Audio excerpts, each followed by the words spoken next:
All right, so today we're going to be talking with Scott Funk, the man, the myth, the legend. Scott, when did you get licensed? 2014, November of 2014. Very nice. What do you like about real estate?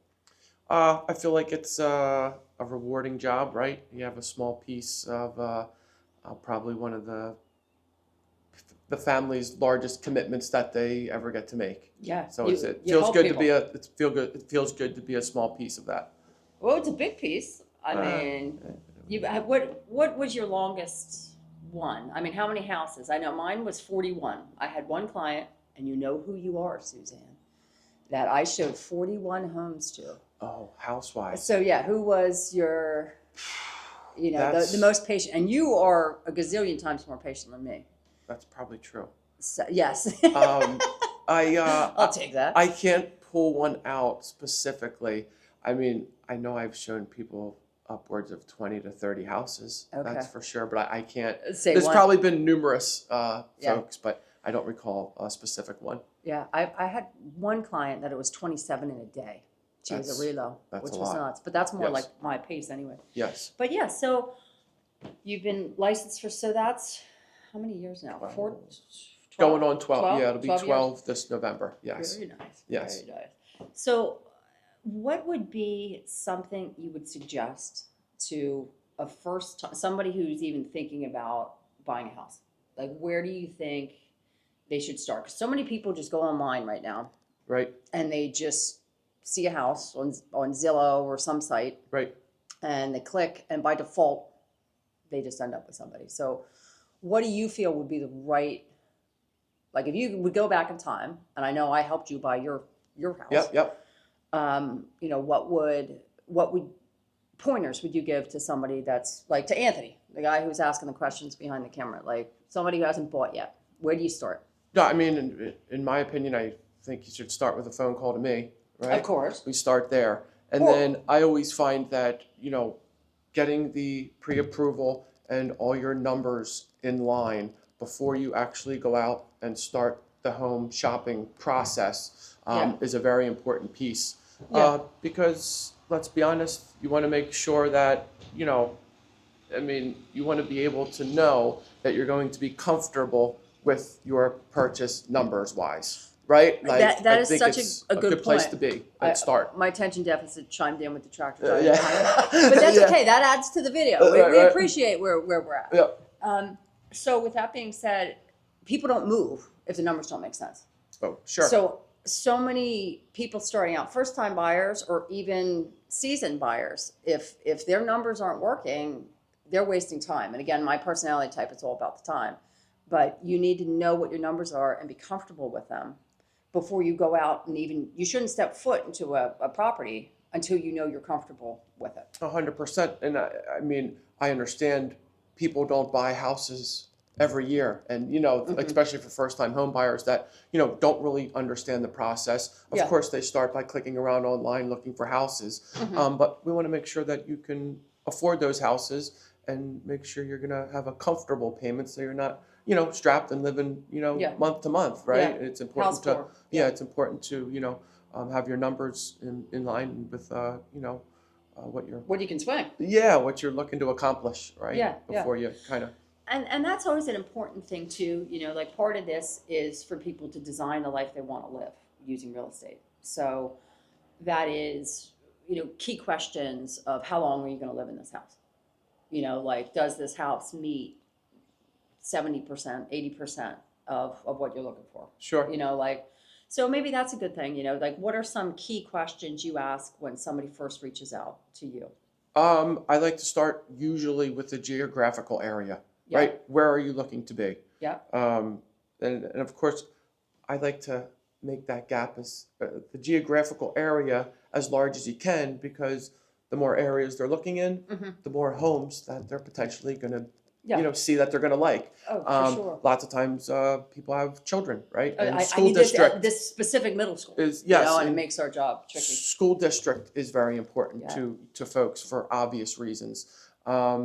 And then obviously you climb outward, so you get the geographical area, tied down. Mhm. And then how many bedrooms are you looking for on a Mhm. minimum side, right? Is a backyard important to you? Do you need space to play outside? Yeah. Would you live in a Do, single do your detached? kids play baseball around the clock like yours do? Sure. Is that- Yeah. That's not a question I ask my buyers, but Okay, yeah. okay. Important to me, obviously. Yeah. So would you live in a row home or a twin, or do you have to be in a single detached, Yeah. right? Yeah, obviously the first conversation I feel is probably a pretty crucial one to gather as much information as possible Yep. and make sure you're sending them the houses that they want to see, Yeah. right? That, Yeah. but I would say geographically, I feel is probably one of the most important parts Yeah. because To have the a areas basic ballpark of where they you want to wanna be. Yeah. Of course. Yeah. Of course. Yeah, that's what I like to, and Scott runs, Scott and John and soon to be Arlo, and Charlie, run a lot of the buy side for the team. And so I know when somebody calls me directly, I like to just say, like put together 5 things, like you're saying. Yep. One is obviously location. 2 is price. 3 is, your family needs, like you're saying. 4 is, something that's important to your family, like a kitchen. I use Josh as an example. So before the property before this, Josh needed a barn. As random as that is, we couldn't look at a property without a barn. Right. But, something like that. And then the 5th thing is, sometimes an in-ground pool or a fireplace or, you know what I mean? Something like that. Sure. I'm sure you've experienced the same where Of it's course. like, Of course. come together. And then I explain to them, if we find something that's 4 out of the 5 things, that's your house. I use the like 7 out of 10 boxes, right? If we Yeah, walk through a there you go. house and there's a checklist with 10 boxes on it, and this house checks off 7 of those, you ain't It's your getting house. much closer, right? You're gonna have to make those last 3 check boxes, Amen. fit, how Yeah. you want them to be, because there's no perfect house out there for everybody, right? See, It I like to doesn't say exist. the perfect house exists, but it's 750 to 2 million. Sure. So unless you have a budget like that, Yep.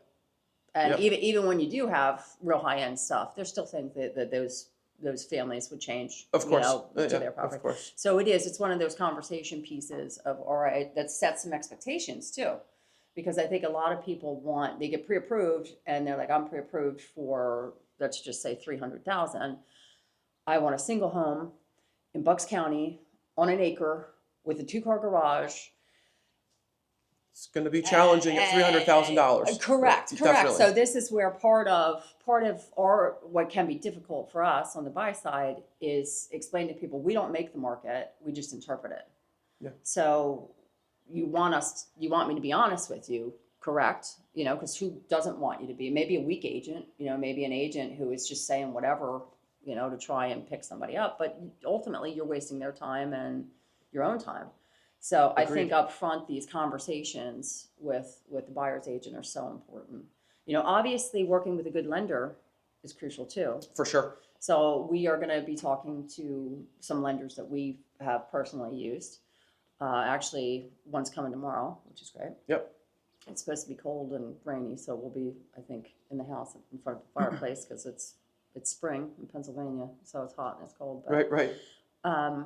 So yeah, I'm trying to think, what are some other key things? I mean, obviously we have our fiduciary duties as buyer's agents. Sure. We have to put our clients' needs above ours, Of which course. we have no problem doing. Right.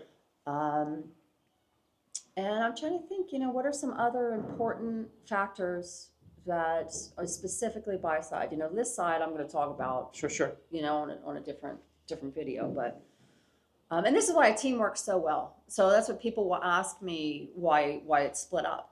So a dual agency is a good topic too. That when we're going through real estate, we'll do a separate video just on agency. The rules, the game. Right. The rules of the game. Yep. Buy, sell, list.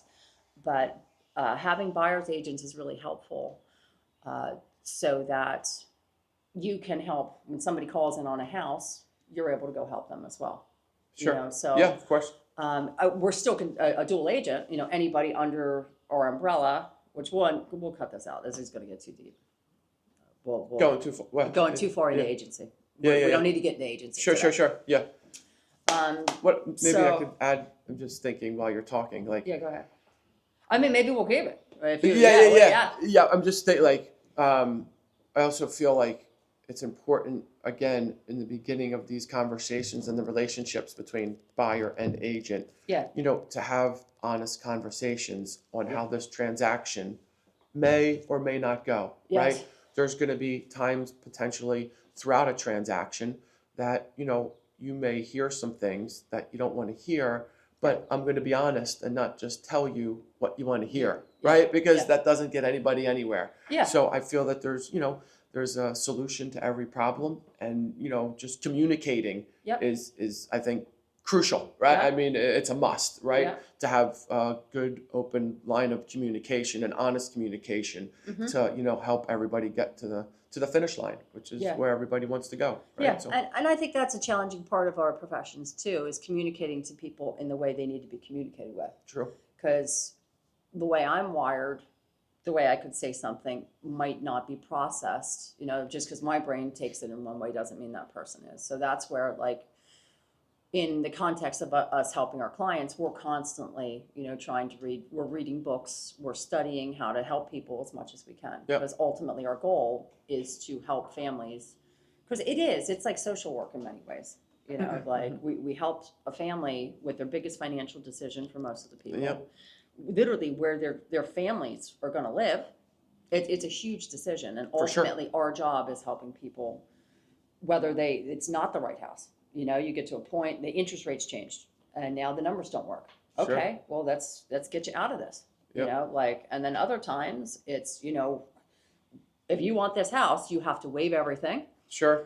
You have to, we're competing, so it's waiving everything. It's transfer tax, it's going above asking, it's escalation clauses, it's really having that knowledge and knowing where they're coming from For sure. to help them to get to the end goal of home ownership. Because, Yeah. I mean, that's how generational wealth is established. Especially in the market that we currently live in, that real estate has changed a little bit in the past several years. Oh, And definitely. there are different ways that you could, help your buyer get into a house, right? Yeah. With other additional terms, Mhm. such as things that you just named, with appraisal gap shortfalls or Yeah, yeah. inspections. And, of course, these are ultimately the buyer's decisions, but it's also our job to let them know Yeah. what will potentially make your offer stand out against a competing offer too. Yeah. So, Yep. um, And part of that is being seasoned. Part of that is doing it. for sure, Having it's enough really the only way to transactions. learn it, right? I'm I'm always let's do this. Yeah. I'm here. Let's make this happen. Yep. I'm trying to think. Another good side on the buy side to point out is investment properties too. Like that is something where people can take out their equity. They can buy a multi-unit that can go towards their retirement. Like there's so many aspects of real estate, especially on the buy side, Of course, that can add to somebody's overall financial well-being using real estate. for sure. No, I agree. Yeah. I mean, that's just the truth. Yeah, yeah. So any other key things that, Anthony, you had on your list for buy side that I haven't covered? I would say, how would you describe your role to the ordinary person? So somebody that knows nothing about real estate, like somebody comes up to you and says, "Scott, what do you do for a living?" How do you explain what you do? Phew. Okay, so I mean, I love to. The first conversation would be me and the first time home buyer that doesn't know anything about real estate. I would invite them to have a half-hour conversation with me, right, and give them a step-by-step process of what is going to happen. What A, looking for the houses in the beginning, right? Mhm. B, negotiating a contract for them, and C, helping them through the finish line to settlement. And what happens, I feel like I do a pretty good job of letting them know. So these next 5 days, this is what's going to happen, right? Mhm. And the next 7 days after those 5 days, this is what's going to happen. So I feel like I prepare them in a way where they're not surprised, right? Yeah. Or like As much as if we they're- can. Yeah, and of course there's going to be hiccups along the way. These things happen in real estate transactions, right? But I feel like, I do a pretty solid job of letting them know what is coming, right down in the future. Yeah. So if something, does go sideways, they're, like, hey, Scott just told me this could happen, right? So I feel like I do a decent job of preparing them for, any situation that, could potentially happen throughout a transaction. Yeah, if I can add to that, that's why I like to use the analogy of when you get on a plane. When you have the pilot that say, all right, everybody, we're going to be landing in Miami, and tells you the whole calm thing. Sure. That we might hit a little turbulence, it's all going to be fine. Yep. So you get on, and when you hit that little bit of turbulence, he says, everybody put on your seatbelt, it's fine. And you're like, all right, yeah, you still feel comfortable. You're like, all right. He told me we might hit a little bit of turbulence. I'm kind of mentally ready 100%. for this, and then, or you have the pilot that's like, we're going to be taking off, like everybody put, like sheer panic where Sure. like if you have that seasoned, calm, all right, this is the scenarios we might be dealing with here. For sure. This is what's coming. That really helps with the process. So I think that's a really good point. Absolutely. And I also believe that, there's, things floating around that the home buying process may be challenging, may be hard, may be a pain in the butt for people. Or not worth it. Yeah. I question that, right? I think sure, there may be hiccups along the road, but again, the communication can always get you through these problems, right? And I feel like I said that word a lot, but I truly believe that if you are keeping up good communication with your client, they're going to be prepared for anything that may happen. And sure, sometimes they might not love it, but you can always talk through your problem, right? So I always, I don't like to hear that people had a bad home buying process. I don't feel that, if you have the right agent, I feel that it's a pretty smooth transaction from start to finish. See, and so- I love that, because buy side, it is like a more happy thing. You're walking through houses and you're picking houses, and I can afford this house. Like, this house is going to work, and I'm going to paint this wall this color. Sure. I'm going to do all of this. And then from the list side, I walk in and I say, all right, do you have children? And they'll say, if they do, yes. I say, all right, this is almost like childbirth. Like, it is so worth it, but it is going to be very stressful. Sure. So I want to prep you for your life is going to be so different. You're going to be so happy in this next era of your life. But between here and now, these are some things we got to do to get you there. Of course. So it's the same prepping, but list side, we don't have as much of this is great. Sure, sure. Like, this is great, because this side, it's all you're getting, feedback sent of, like your house smells like cats, or like whatever. And like, my house doesn't smell like cat, Sure. So it's just a different animal. For So sure. this is good to definitely get the buy side prep versus the list side prep of what it looks like when you're going through it. But specific, new buyers, and we'll get into the loan types with the lenders. But it's so much communication. Yeah, That's definitely.